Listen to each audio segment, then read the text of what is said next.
Colour is everywhere, from the uniform you wear to what you see around the facility to what's in the logo. And my understanding of colour in branding has completely transformed 3 times over the last 6 months.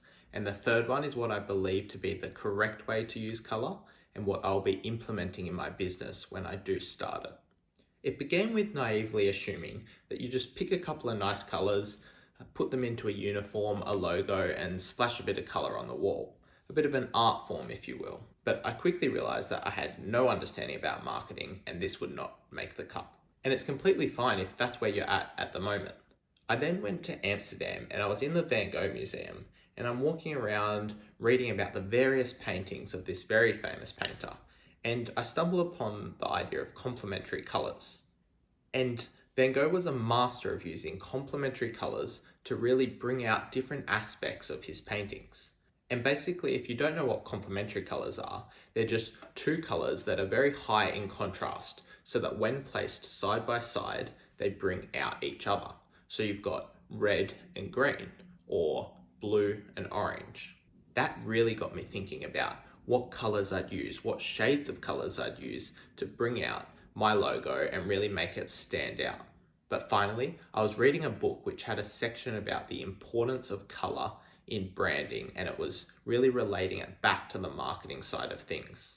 And it revealed the science of colour in branding and influencing people to make decisions that will positively impact your business. And it really goes back to the subconscious mind already making decisions, having perceptions about things based on the brands we instinctively buy from and our everyday life in the way that we've been raised. And so if you can crack the code as to choosing these colours, it sets you apart and sets you up for success. But how do you actually know how to meet these subconscious expectations? How do I know what is my target market's preference of colour? Well, that really depends on who your target market is, which is their demographic, and then their psychographics, which is why they actually buy. Once you can pin down these things, you will undoubtedly increase the success of your sales. Now, the tricky part is, this isn't something you can just read the answer to and go, I have a 20-year-old from this location who will like this color. It's much more complex because your target market is more complex than that. And so it's something you have to evolve over time. And the key is to ask them questions. Maybe it's in the form of a questionnaire. What colors do they like? Which brands are they buying from? And then you can look at what colors they're using. And that will help you influence their decision-making process. It's a process of trial, getting feedback, and then refinement.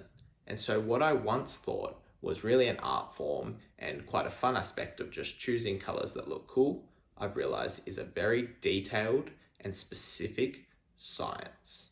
This was the first kind of business ideas, setting up your business kind of video. So I'll be really keen to hear how you guys found this one, and there'll be plenty of more of these to come because I want to set you up with the skills and the tools you need to one day set up your own business.